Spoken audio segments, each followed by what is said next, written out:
উড়িষ্যার বিখ্যাত একটি মিষ্টি, খুবই মজাদার, প্রাণ জোড়াবে চ্যানেলে ছানা পোড়া সবাইকে স্বাগত খেলে জানিয়ে কি আমি একটা হবে। মিষ্টি রেসিপি নিয়ে চলে এলাম। সবাই কেমন আছো? আশা করি ভালো আছো। এটা হলো উড়িষ্যার বিখ্যাত ছানা পোড়া। তো আপনারা বাড়িতে একবার হলো বানিয়ে ট্রাই করে দেখবেন। তো মিষ্টিটা দেখো, খুবই আমি প্রথমে সুন্দর হয়। গ্যাস তো ধরিয়ে দেখো কড়াই আমি বসিয়ে দিয়েছি, বানিয়েছি। যাতে কড়াই লেগে না যায় সেজন্য আমি একটু জল দিয়ে দিয়েছি। তো জলটা দিয়ে তো দুধটা কেটে ওতে ঢেলে দেবো। তো আমি প্রথমে দেখো 1 লিটার দুধ নিয়েছি। আপনাদের কাছে যদি গাই দুধ থাকে তা আপনারা গাই দুধেই বানাতে পারেন। তো আমার কাছে গাই দুধ নেই, এখানে পাওয়া যায় না, তাই জন্য ফুল ক্রিমওয়ালা 2 প্যাকেট দুধ নিয়েছি, 500 করে, মানে 1 লিটার দুধ নিয়েছি। আমি মিষ্টিটা 1 লিটার দুধে বানাচ্ছি, আপনারা আপনাদের প্রয়োজন মতন বানাবেন, কম বেশি করে বানানো যাবে। তো মাপটা ঠিক রাখলেই হলো। তো আমি এটা আজকে 1 লিটার দুধের বানাচ্ছি। তো দুধটা ঘন করতে হবে না, শুধু ফুটে গেলেই হবে। ফুটে গেলে এটা আমি ছানা কাটিয়ে নেব।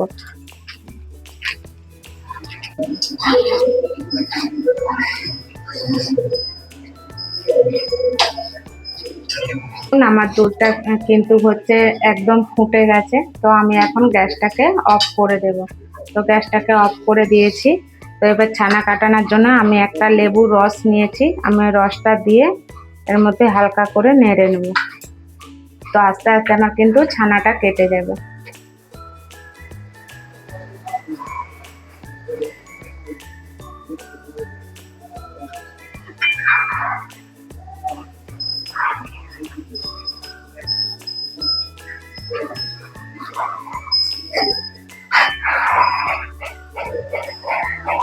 পুরো মিষ্টি বানানাটা কিন্তু পুরো অবশ্যই দেখবে, ভিডিওটা কিন্তু স্কিপ করলে কেউ বুঝতেই পারবে না। আর এরকম যদি মিষ্টি বাড়িতেই বানানো যায় তাহলে আর দোকান থেকে কিনে খেতে হবে না। এটা হচ্ছে পুরীর স্পেশাল মিষ্টি ছানা পোড়া। তো দেখুন আমার ছানাটা কিন্তু সুন্দরভাবে, ছানাটা দেখো কেটে একদম জল কিন্তু আলাদা হয়ে গেছে।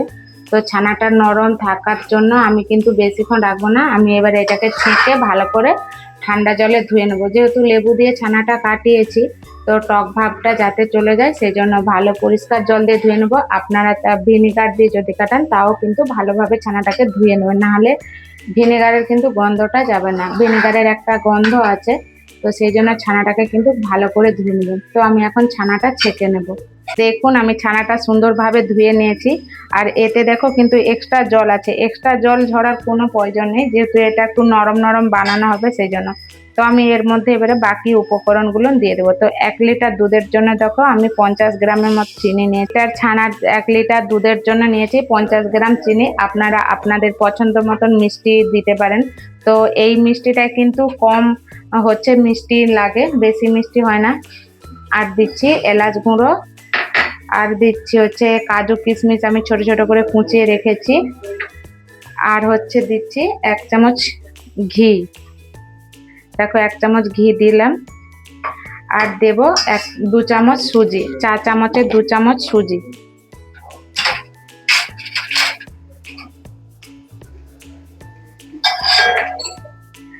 চা চামচের 2 চামচ সুজি, 1 লিটার দুধের জন্য 2 চামচ সুজি।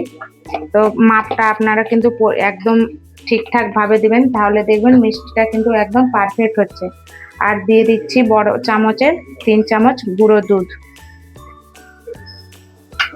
তো আমি এটা মাপ করে নিয়েছি, সবটাই দিয়ে দিলাম। তো এটাকে ভালো করে মাখিয়ে নেব।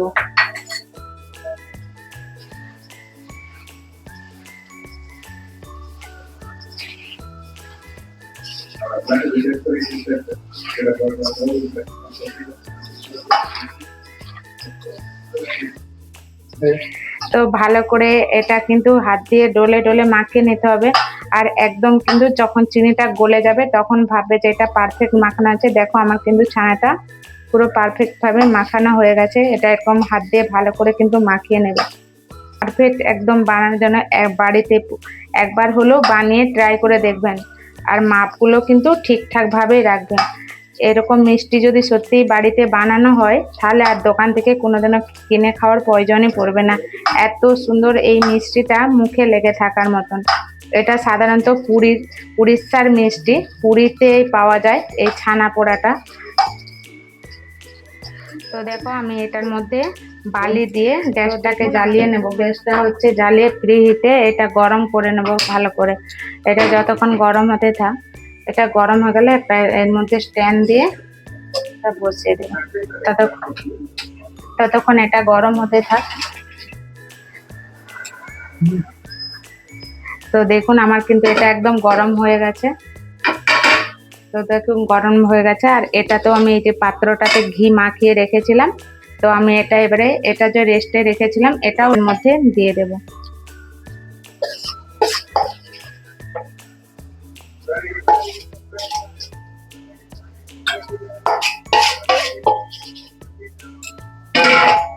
এটাকে ভালো করে ঠেসে ঠেসে পুরো একদম পারফেক্ট করে একদম সাইজ করে নেব, দেখতেও ভালো লাগবে জিনিসটা। তো এটাকে আমি একদম ভালো করে পারফেক্ট করে নিচ্ছি।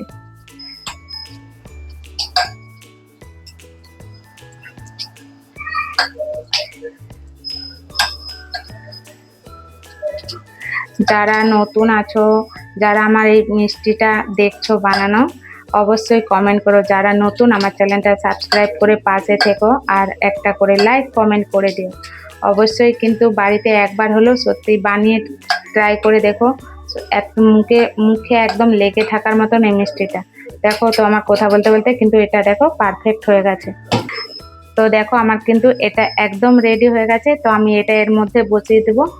তো দেখো, আর যদি ভালো লাগে থাকে নিজের কাছে ভিডিওটা শেয়ার করে রাখুন, যাতে পরে অসুবিধা না হয়। তো আমি এটা এখন কিন্তু ঢাকা দিয়ে দেব। তো ঢাকা দিয়ে আমি 20 মিনিটের জন্য, দেখো এটা তো গরম হয়ে গেছে, তো আমি একদম গ্যাসটা একদম কমিয়ে দিলাম। তো আমি এটা খুলে দেখছি, দেখুন কেমন হয়েছে। এটা গরমের জন্য আমি হাত দিতে পারছি না। তো দেখুন আমার কিন্তু এটা পুরো একদম রেডি হয়ে গেছে। গ্যাসটা অফ করে দিয়েছি। তো দেখুন একদম শক্ত শক্ত, হাতেও কিন্তু একটুও লেগে যাচ্ছে না। আর এটা ঠান্ডা করে তারপরে দেখাচ্ছি 10 মিনিট পরে। তো এটা নামিয়ে নেব আর ঠান্ডা করে নেব এটাকে। তো দেখো নামিয়ে নিয়েছি একদম ঠান্ডা করে, কিন্তু এটা নামিয়ে নিয়েছি আর পেপারটা খুলেও দেখছি। তো দেখুন আমার কিন্তু এটা পুরো একদম রেডি হয়ে গেছে। কতটা সফট আর স্পঞ্জি হয়েছে। আমি এখন এটা কেটে সার্ভ করে এটা দেখাচ্ছি কেটে কেমন হয়েছে। আপনারা বাড়িতে একবার হলেও বানিয়ে ট্রাই করে দেখবেন। তো দেখুন খুব সুন্দর স্পঞ্জি, এটা হচ্ছে ছানা পোড়া রেসিপি। একটি মিষ্টি খুবই মজাদার, প্রাণ জোড়াবে ছানা পোড়া খেলে একটি বার।